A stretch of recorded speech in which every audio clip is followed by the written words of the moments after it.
Hi, welcome to episode 381 of the Corner of Knit and Tea. My name is Laura and I'm also known as Fluffy Kira on Instagram and Twitter.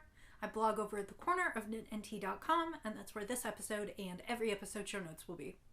I also have an Etsy shop where I sell my handspun yarn and knitting patterns, and that is called The Corner of Knit and Tea as well. So hi, how are you? It is Monday, June 6th. It is a beautiful day out. It has been in the 70s and 80s, although we've had plenty of rain and it's very, very green out, but we have not quite gotten to the hot and humid part of the summer yet. So we're just enjoying these days while we can. It is fairly mild for June here for us because usually it's quite a bit warmer. And that's sort of the weather update. This past weekend, I mostly laid low. I was a little tired after last weekend's journeys and then all the work I managed to cram into last week, which was a short week. So there was lots to do and less time to do it. I did make some good progress on my knitting and spinning projects that I am pleased to share with you today. The other thing that I did last week is I put together our team for Tour de Fleece. I talked about that last week, but right after I talked about it on June 1st, I went ahead and registered our team officially. The official registration is Ravelry, as it started out as a Ravelry event. But you need not participate there. I did open a thread in my discussion group, which is called The Corner of Knit and Tea on there. So you can find it there. I also have a Facebook group called Team CKT Spin It to Win It. It is a public group. If you need help finding any of these things, you are welcome to email me, thecornerofknitandtea@gmail.com, or contact me on social media of your choice, asking for a pointer there. If you do not participate in either of those and don't want to be part of the chat, but still want to be part of the team, you can let me know. I did do kind of a doesn't have to be a Ravatar, but a slide that has a photo of my handspun, and it says Team CKT and 2022. If you want that, I can send that to you. If you want to wear that as an avatar, or if you just want to let me know you're participating, let me know. The hashtag is... let me double check since I have my phone right here. I think it's Team CKT TDF, but hang on just a second. Let me pull that. Because I know that I swapped it out. It's always, I think it's Team CKT TDF 2022, but let me just double check that while my phone takes forever to load. Let's see. It is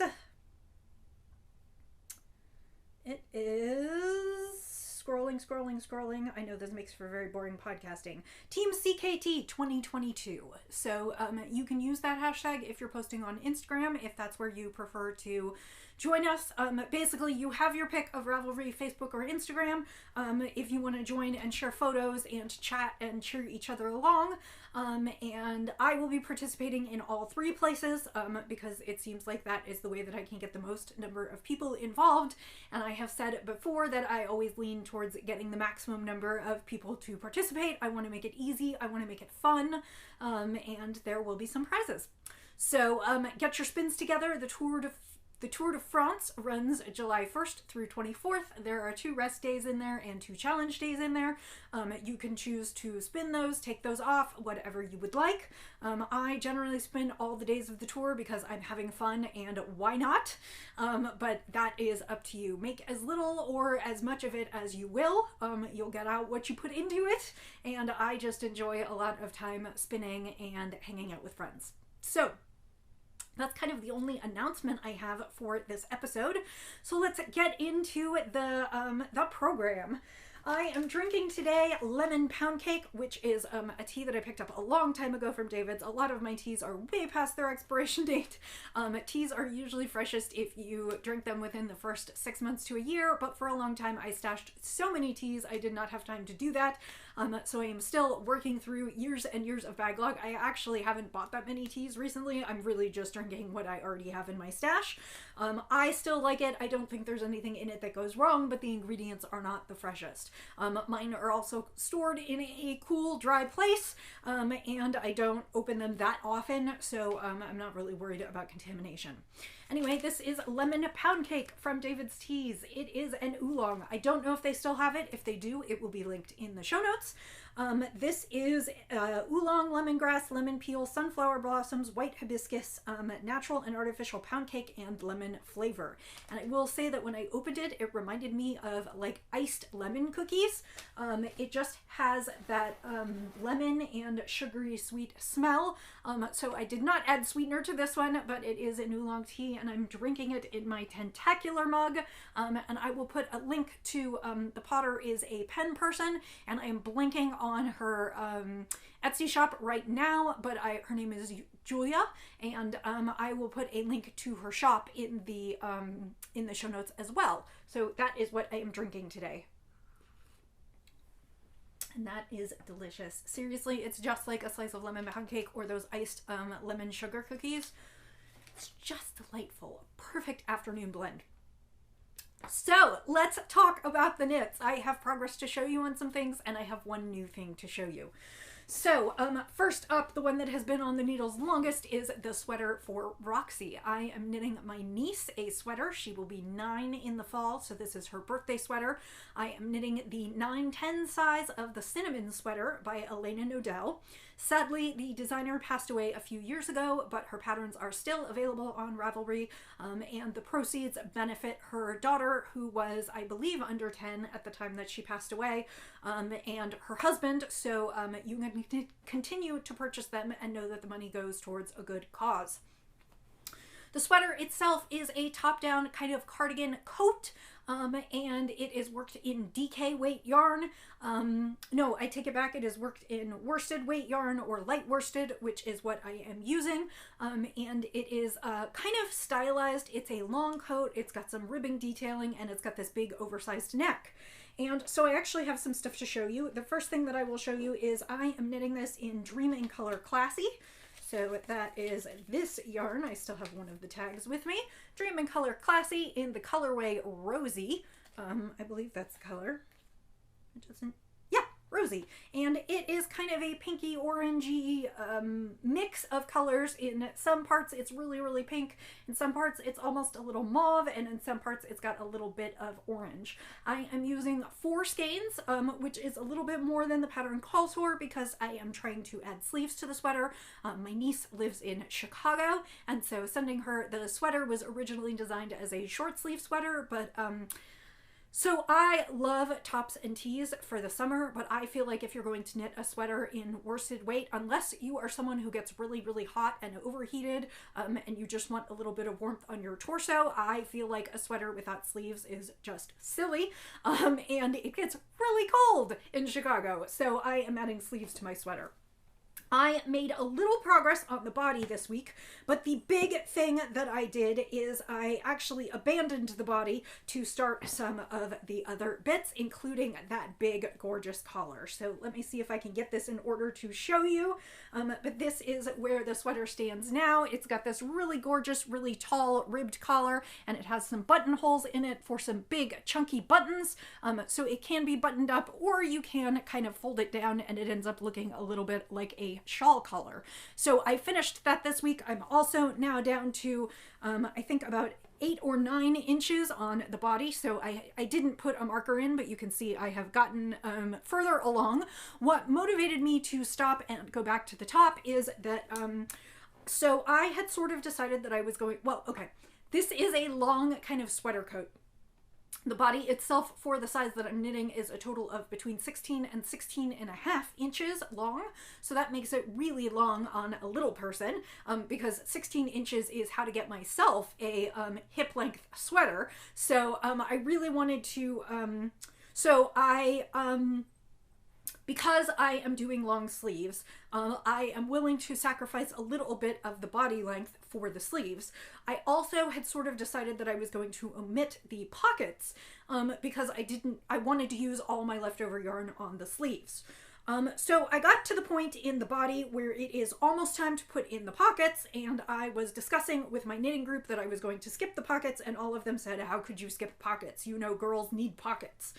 And part of the reason I was considering skipping the pockets is because I find pockets in knitted sweaters to be a little bit problematic in that, like, I can't really stick my phone or my keys in there because they're kind of heavy and it kind of pulls the knitting out of shape. But a friend of mine said, but what if you want to put your hands in there? And I suppose she has a point. So the reason I went back to the top is because, so I have 4 skeins. And I'm alternating skeins. So I started with 2 skeins on the body and I got all the way down to here and I have a little bit left on these skeins. But then I had 2 other skeins and those I was reserving for the collar and the sleeves. So basically I went back to the top of the sweater to finish the collar, and next I'm going to do the sleeves so that then I can use everything I have left in the body, and that will help me determine if I have enough for pockets and how long the body should be. So that was a very kind of long roundabout way of saying what I'm doing. But I do think I knit a couple more inches on the body this week because I knit those at knit night. And then, as I said, oh, it looks like I missed a section of a stitch there. So I'm going to have to figure out how to, it just looks like I split the yarn. So I may need to drop back down and fix that. We'll have to see how that goes. So I decided to go back to the top. So I did the collar yesterday. And I already have picked up to start the sleeve. I'm going to have to wing it a little bit on the sleeves because, as I said, the sleeves were supposed to be short sleeved, so there's only about 2 more inches on here. So I'm going to have to kind of wing my picking it up and doing my decreases and going all the way down. But I am just going to look at, I'll probably look at Flax by Tin Can Knits or some of the other child sweaters to determine how long I want the sleeves to be. And then I'll do a nice generous cuff. And then if it is too long, she can just fold the cuff up. So, and I think I'll probably do the cuff in the 1x1 ribbing that the collar is in and that the kind of button band and edge is in, because I think that will match nicely. So that's where I am on that sweater. Hopefully by next week I'll have a sleeve to show you. It is not my only it is certainly not my only project of focus for this week, but this is a little bit lower on the priority list than a couple other things that I'm doing. I will be going to Chicago in a couple weeks, and we'll just have to see. I wouldn't take this sweater with me to give to her, but whether or not I'll take it with me to travel, I don't know, because I will have some time in the afternoon and evenings, or the morning and evenings when she's not around, that I could work on it.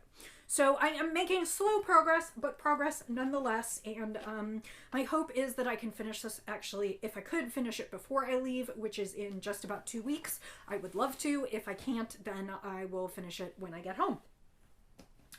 So the second project in progress I showed you last week, and I can really show you more this week, which I'm excited about.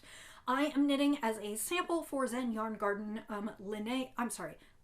Lintsea, L-I-N-T-S-E-A, or Lintsea, I don't know how it's pronounced, by Linnea Orenstein. And this is a pattern that starts from the center and works outwards. It is built in short rows. I am primarily using Zen Yarn Garden Superfine Merino in a natural colorway, and then for pops of color I am using a gradient. This is the Woodland Gradient on a sock blank. You can see that I've used some from the inside and I'm actually starting to change colors now.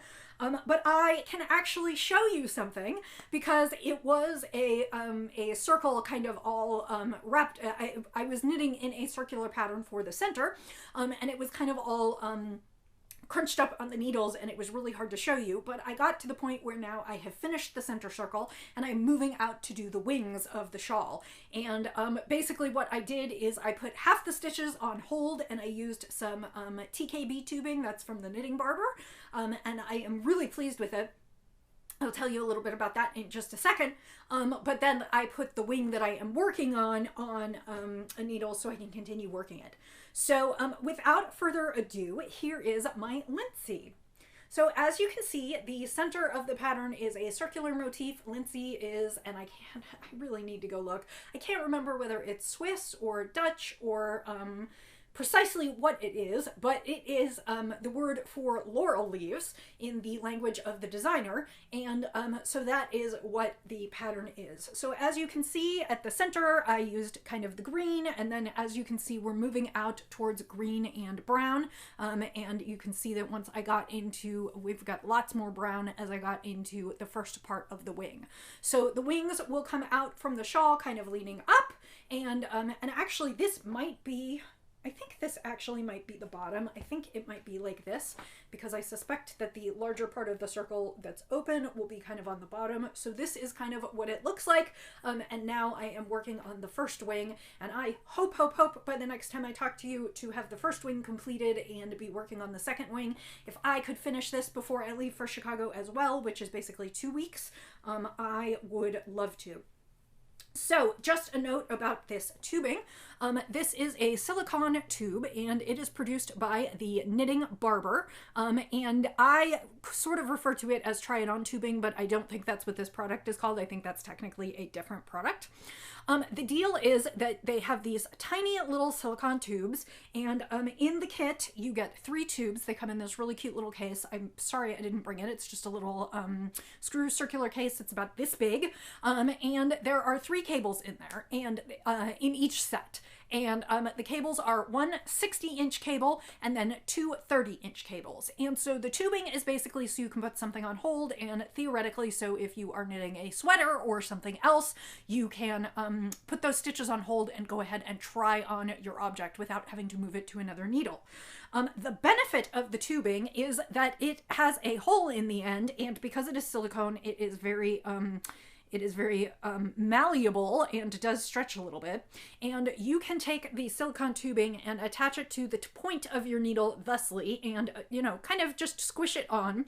And then you can move your stitches across. Your stitches will move easily across the needle right onto the tubing. So that is how I put these stitches on hold, and then when I go to put them back, I will go ahead and do the same process in reverse. So it was really super easy, and then when you're done, you can just pull the silicone tube off.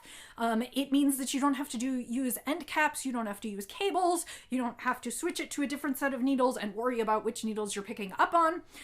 It comes in, I believe, 14 or 18 colors, and they are available at quite a few retailers now. They're called TKB cords, and my set was a gift to me, but I do know I found them online at a retailer, and it was $15.95 for a set. So, and you could get multiple sets, but one set should, well, it depends how many projects you have going at once and how many will need the tubing. But one set is clearly enough to get started.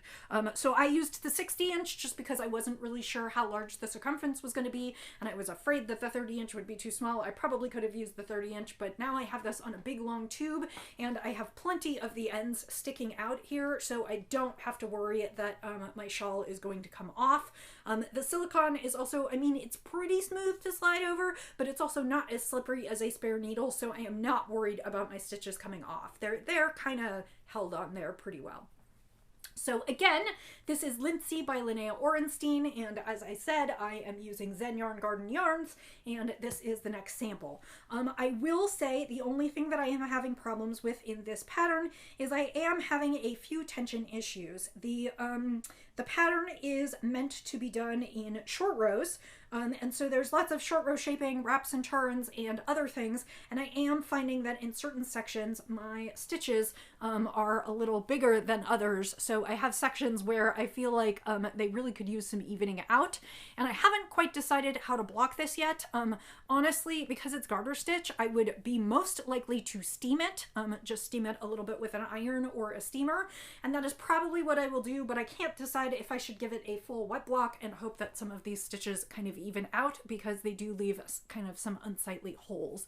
I don't think overall when I hold the shawl back here you really see a lot of that, but I do think upon closer look some of my inconsistencies do show. So I will be working on that. I will have more to show you, and I'm really pleased. Like I said, it was really hard to show you when it was all kind of bunched up on the needles, but now that I can sort of lay it out flat, I'm really liking what I'm seeing. I will also say that when I started the center, and the center was what I thought really, really small, I was afraid that this shawl was not going to be decent enough sized. And I went back and looked, and technically the pattern calls for sport weight, and so I was just concerned that maybe I was going to end up with a tiny postage stamp sized shawl. that's a bit of a tongue twister. And as it turns out, I was not, because you can see this is the back. So this is plenty generous.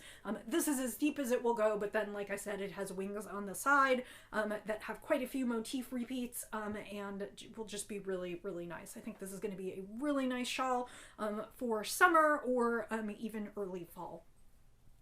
So I am going to try and get that done in the next 2 weeks. I have lots of work to do. That will probably be my biggest focus project for the next week or so, just to see how far I can get. But hopefully I'll have more to show you next time. So the final project that I'm working on is a new cast on. You didn't see it last week. I had hoped to have it done, but this was just sort of a knitter fail on my part. Last week I talked to you about hats that I am knitting for Knit the Rainbow, which is a 501c3 charity whose goal is to support LGBTQIA in New York, particularly individuals in New York, particularly those who are facing homelessness. Or I should say, housing difficulties. And so the organization provides them with warm clothing. It also teaches them how to craft, and then it also helps them with some housing insecurities and finding of resources. They are one of the sponsors or participants at the H&H conference that I'm going to in a couple weeks, and I wanted to have a couple hats to donate. So I don't know what it is, but I think my knitting hats for this particular time has been a little cursed. Honestly, I don't usually have this much trouble with hats, but of course I decided, since I knit so many hats, I wanted to knit some new patterns.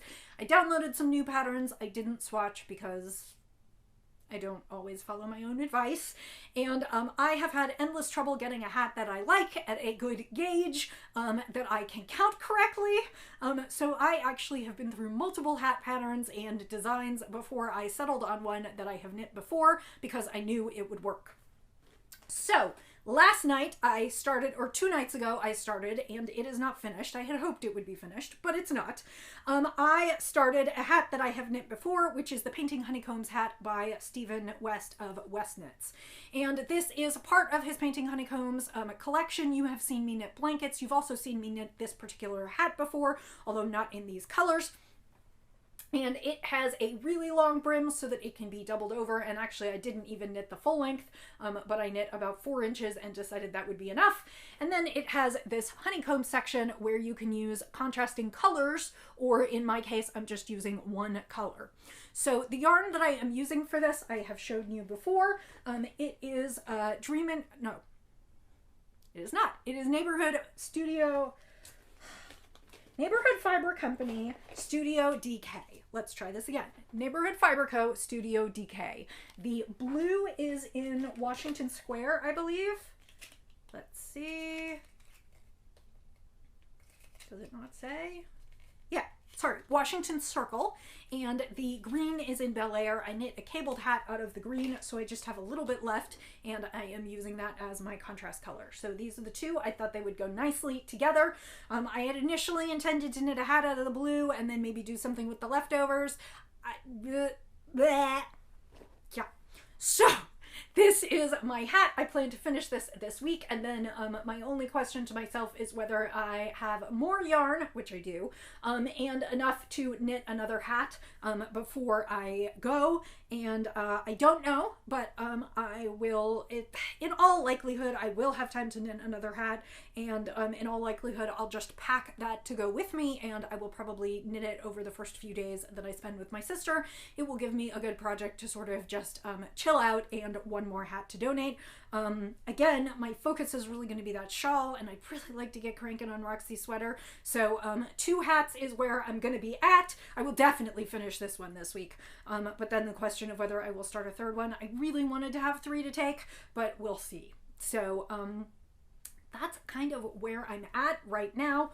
Although I do have a few other hats knit, I could potentially pull some more hats out of that.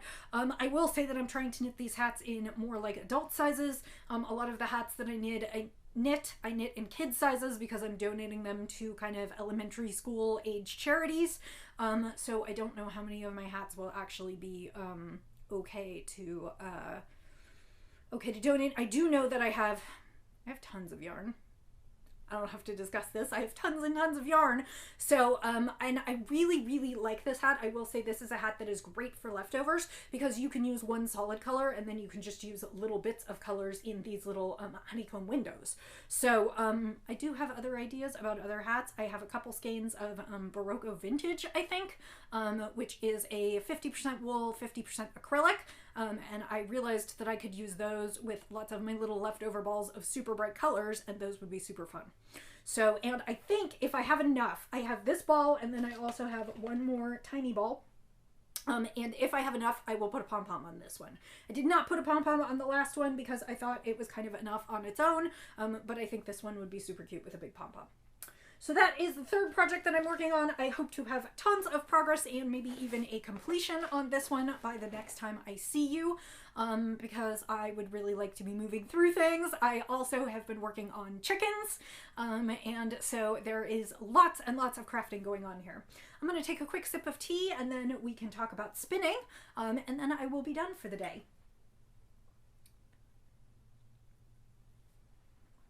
So with the tour just about 4 weeks away, I am starting to think about what I'm going to spin for that. I think I do have one larger project spin that I would like to do, and I'll talk more about that in an upcoming episode. But I have a 1 pound Hello Yarn patchwork kit, and I think I would like to spin that up during the tour. Plus, I will probably grab a few other braids to throw in the shop. But speaking of the spins, I had hoped to show you a finished skein of handspun, or I guess I might have showed you last week. I cannot remember. I would love to show you a finished, I think it was not quite finished last week. I would love to show you a finished skein of handspun from last week, but it actually is already on its way to its forever home. I put it up in the shop and it got snapped up right away. So I do not have a finished spin to show you for this week. What I do have are 2 bobbins, and you can see where I misdivided the fiber because I never weigh it, because apparently I don't take my own advice on anything. But these are the 2 bobbins that I have from Kumasi. This was a gorgeous 21 micron Rambouillet, which is puffy and squishy and absolutely beautiful. And it is in all kinds of fall colors. And on here, it almost looks like a muted fall rainbow. I don't know if you can see that. It's got some pink, some orange, some yellow, some green, and some purple.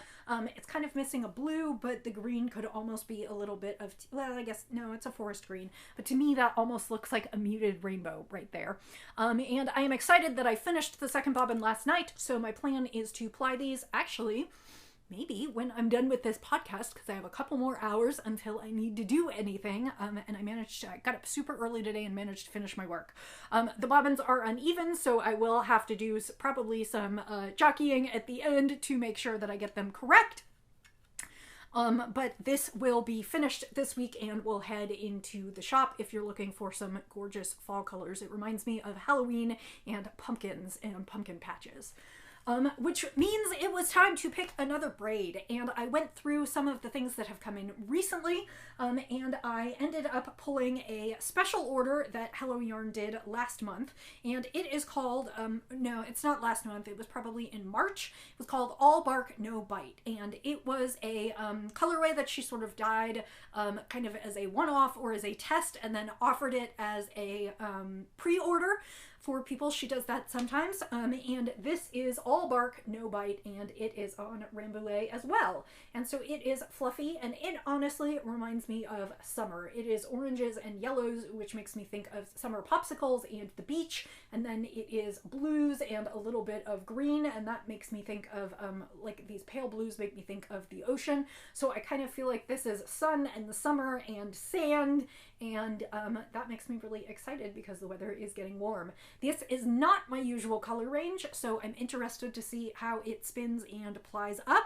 and this will be for the shop, so if you are interested in these colors, you can let me know in advance or just wait and see when I put it up. So, and I love Rambouillet. It is, I believe, Well, Rambouillet is a French word, so I'm going to guess that maybe it was a breed that was originally raised in France. It is a subset, I believe, of Merinos, so it is super soft, but the Rambouillet has quite a bit more crimp in it than just regular Merino does, and it is, so that makes it really like springy and squishy, and it means that when I'm done, it really puffs up. Rambouillet is perfect for next to the skin wear. It is just a really super fun fiber to spin. It has become one of my favorites to spin just because it's soft and it's supple and it feels good, but it also is really springy and bouncy, so it's lots of fun. So that is what I will work on this week.